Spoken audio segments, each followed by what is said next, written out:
వెనుజులాపై విజయం, కళ్ళు నెత్తికెక్కిన ట్రంప్, ఏ దేశమైనా నాకింతే అనుకున్న కంపుగాడు. ఈ ఎమ్మటే నెక్స్ట్ ఐస్లాండ్ ఏమైంది? 29 దేశాలు చెప్పులు తీసి కొడతాం ఎదవా అంటే, ఓకే మీ ఇష్టం, మీరు కదంటే నేను ఇదేనా అని తోక ముడిచాడు. ట్రేడ్ డీలు అన్నాడు.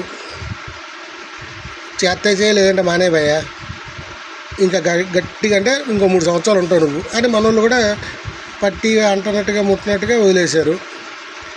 ఎప్పుడైతే mother of all deal European కంట్రీస్తో అయిందో, మళ్ళీ ఏమంటే ట్రంప్ గారు ఫోన్ చేసినా చేయకపోయినా, ట్రంప్ గారికి మోడీ గారు ఫోన్ చేసినా చేయకపోయినా ట్రంప్ గారే ఫోన్ చేసి, మోడీ గారు డీల్ ఓకే, 25% కూడా కాదు, మీరు నా చాలా జిగిరి దోస్తి, 18%, 25 50 కూడా లేదు, పాతది 25 కూడా లేదు, అది 18. ఆ 18 ఎందుకు ఇచ్చాడు? ఇరాన్ మీదకి యుద్ధం కోసం వెనుజులా వాళ్ళలాగా లటక్కలు లాక్కొచ్చేద్దాం అనుకున్నాడు. అప్పుడు ఏంటంటే జస్ట్ మిస్సు, అటు రష్యాను చైనా గట్టిగా ఫోకస్ చేయాలి. ఈ ఎదవ ఎప్పుడు ఇలాగే ఉంటాడు, ఏమి ఇదవ్వదన్న చిన్న అజాగ్రత్తతో రష్యాను చైనా వదిలేయటం మూలన వాడు పట్టుకెళ్ళిగాడు. ఇప్పుడు అదే ఇదితో ఇరాన్ని కూడా లటక్కని కమ్మినగాని లాక్కొచ్చేయచ్చు అనుకొని వెళ్ళిపోయాడు. ఏమైంది? అటు రష్యా ఇటు చైనా అటు కమ్మినగాడు గట్టిగా కూర్చున్నారు. వీడి అబ్రహం లింకన్ ఆ నౌకని కాపాడుకోవడం కోసం ఎమ్మటే ట్రేడ్ డీల్ ఓకే చేశాడు. అది కూడా ఎందుకు? అటు రష్యాతో అయినా ఇటు చైనాతో అయినా ఇరాన్తో అయినా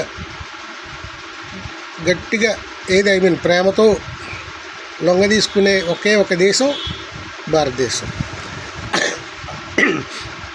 ఆ భారతదేశం మన చెప్పు చేతల్లో ఉండాలి అనే ఉద్దేశంతోనే ట్రేడ్ డీల్ ఓకే చేశాడు.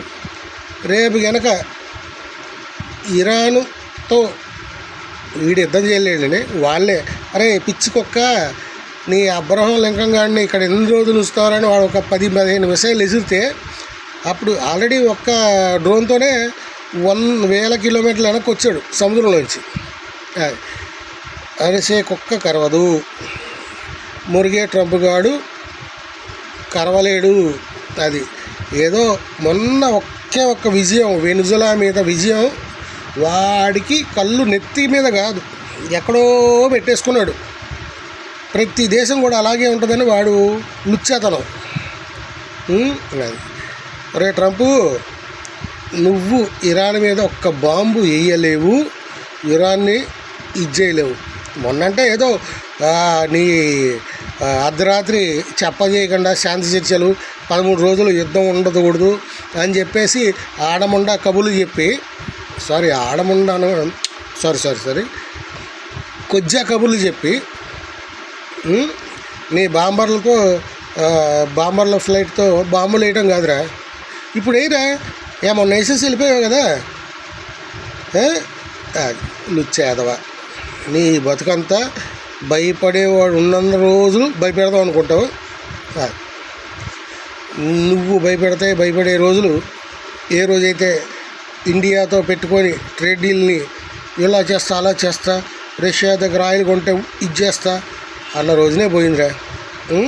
అది నువ్వు ఇంకా 9 హోల్స్ మూసుకొని ఈ 3 సంవత్సరాలు హ్యాపీగా ఇది చేసుకుంటూ వెళ్ళిపో. లుచ్చేదవా, నిన్ను చూసి ఎవడో భయపడ్డు. ఆ భయాన్ని పోగొట్టింది కూడా భారతదేశం, నరేంద్ర మోడీ గారు. అది తెలుసుకో లుచ్చేదవా.